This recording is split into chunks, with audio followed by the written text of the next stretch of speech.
Alright, welcome back to a brand new video of the Target Individual Program, the Individual Experience. So you see you hear the noise campaign that's going on.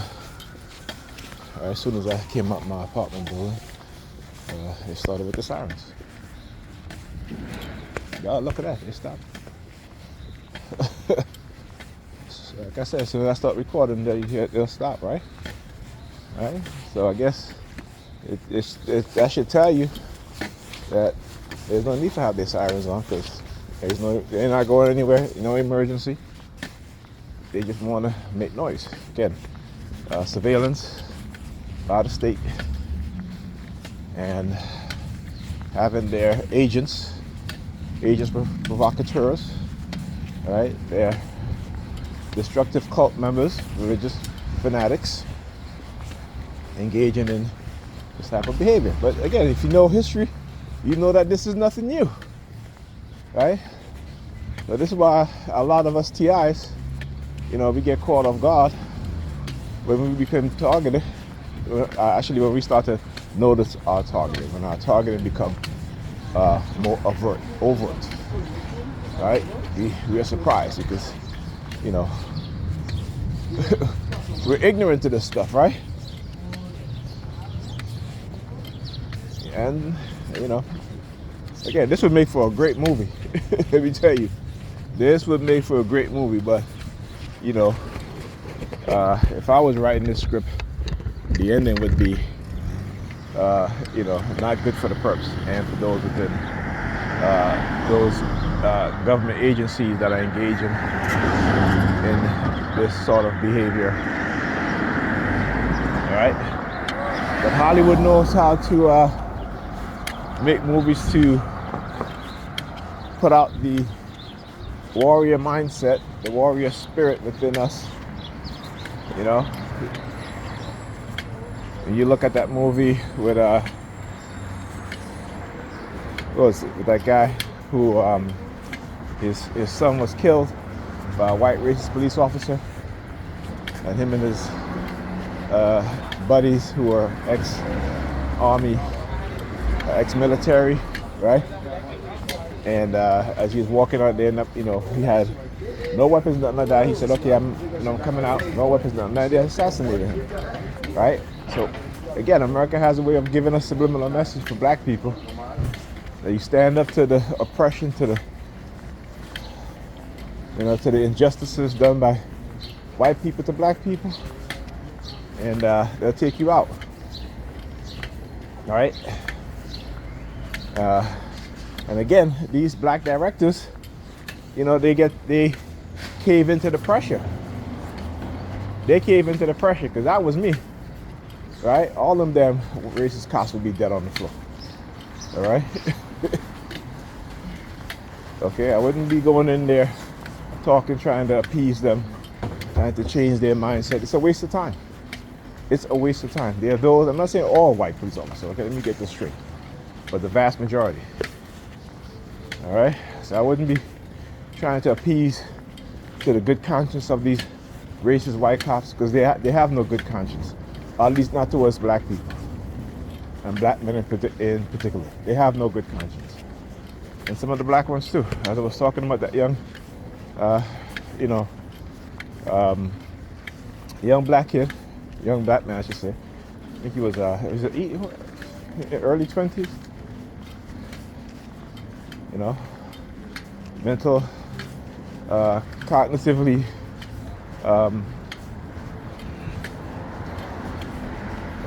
trying to find the right word. Mentally, I should say cognitively, he had cognitive issues, what you would call, not mentally challenged, but, he had learning disabilities. He had learning disabilities, and have these racist cops, as well as the black Sambo cop, who, again, they're looking for white suspects, and then all of a sudden it's just a black suspect, right? If you don't think cops ride around in black communities, or communities where black people live, right, to frame set up black people. And if you're a black person, if most nigger parents don't believe that anyway. And and nothing more I can tell them, right?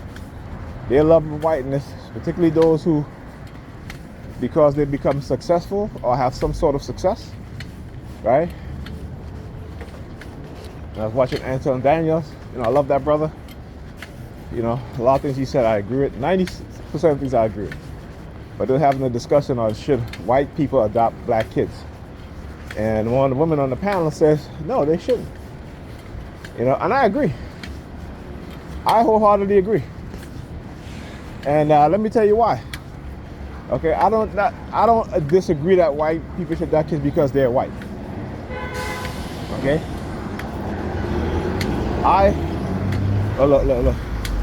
Oh, the Predator Department, look, it sure up. Well, mission number 32 is in license plate. Sure it is. 368323. Again.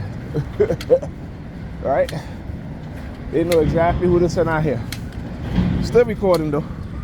Anyhow, so you have white people adopting black children, right? And don't teach them about racism. Don't teach them about discrimination. And these kids, these black kids grow up around white people who discriminate against them, who call them the N-word. And this dude don't think that's a problem. Like I said, white people should not be adopting black children. They're racist. They don't teach their children the truth about racism. And they send their black children to these all-white schools. And these kids come home traumatized because of the racism.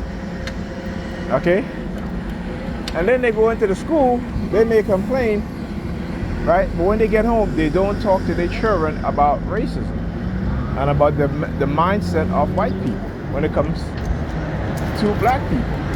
Number 32 again. 432, hold on a second, I think we got it right. All right. 43275. Right? There you go. So I said to him, I wrote in the comment, I said, my brother, I agree with you with 90% of things you say, but this one I got to disagree with you on. Right? We've seen how white people raise black children to groom them, to become oblivious to the discrimination. And here's another thing. They raise these kids to not dislike white people when white people are racist towards them. This is what white people do. And then also that they particularly raise black boys so these black boys can grow up and be homosexual. Particularly if they have other white kids and they have white daughters, right? They raise these black boys to become homosexual. Look at Madonna. Look at Charlie Theron, right? Look at who is it? Angelina Jolie, right? And these are just the celebrities, right? Go and read the story of George Washington Carver, who was adopted by a white family, and what they did to him. George Washington Carver, one of our greatest inventors. One of the greatest black inventors, right? These white people adopted him and they cut off his penis because they had a white daughter in the house. Right? So when these Sambos and Sambinas, talk about, oh yeah, white people, you see, here's the difference. When black people adopt white children, okay, they adopt them because, again, they want to raise white children who won't be racist, right? But who also understand that this racism is going to happen against their other brothers and sisters. It's totally different. It's totally different. They're not raising them to be oblivious to racism. When white people adopt black children, they raise them to be oblivious to racism. So I don't even understand how people can go and act like that. Hey, fuck you. You're staring at my damn face. I ain't a faggot. Get the fuck out of here. I'm sorry, the word faggot. I'm not gay. I'm not, excuse my language there. I'm not gay, okay? I think I've been listening to too much, you know, back in the, you know, some of these old black scholars, and you know, they use that word. You know, that word was very popular in the 80s and 90s. You know, that was just, you know, until they say, well, you can't say that anymore. It's gay, and you know, and I agree. Okay, so you gotta excuse my language. I just slipped out. Yeah, so they send the two cops there because, again, to see if I'm going to be caught, right? And then they drive off, and then and then you see, you know, see the Sambos, you see the Sambos and the Sambinas. They start to walk around and, you know, start pinching their nose and sticking their fingers in their ears, because again, they're in an attempt to silence you, right? Then on top of that, I got home last night, turned on my computer, and you know, when I left that yesterday morning, I was printing out something, and I finished printing. I did one copy. I didn't, you know, and I did. It was 3 pages, right? No, 2 pages. Sorry, 2 pages, right?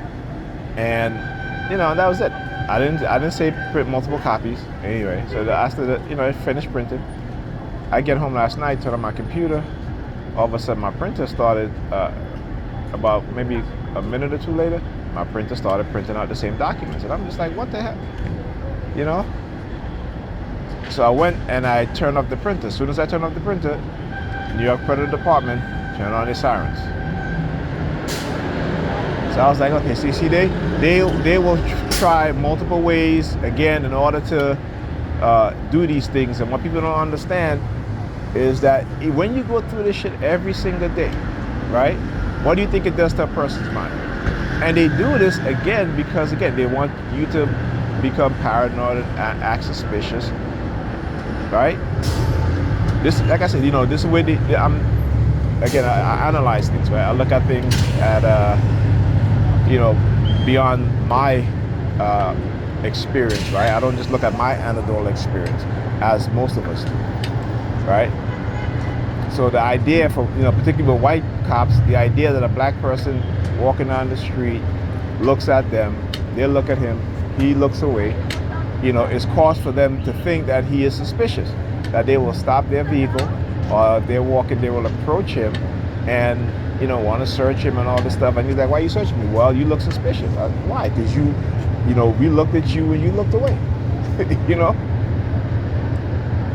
Again, I want you to understand how simple it is for these racists to look at you as a black man walking, and because you may glance over and see them and look away going about your business, that is cause for them to come and approach you because that's suspicion to them, right?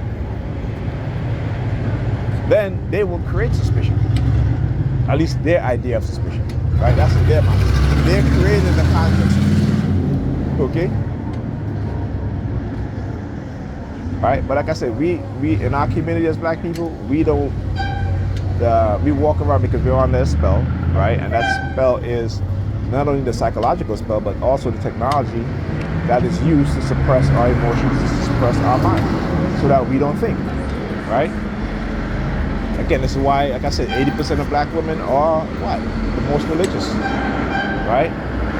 So then let's correlate that to all of most of the negative outcome when it comes to health disparities, when it comes to you know, economic disparities, right? Black women have it worse off than black men in those areas. Okay, so you gotta think about what it is that's being done. But these women don't think about that shit. And these Sambos and Sambinas don't think. They just act. They just believe. They just do. Like I said, they'll tell you, oh, Jesus, he was persecuted and this and that. And they try to run and they persecute those in their own community. Right? Because of their non-religious affiliation. Or because they've been told, you know, this and that about an individual, and they don't even know the truth of it, right? Like I said, it always kills me.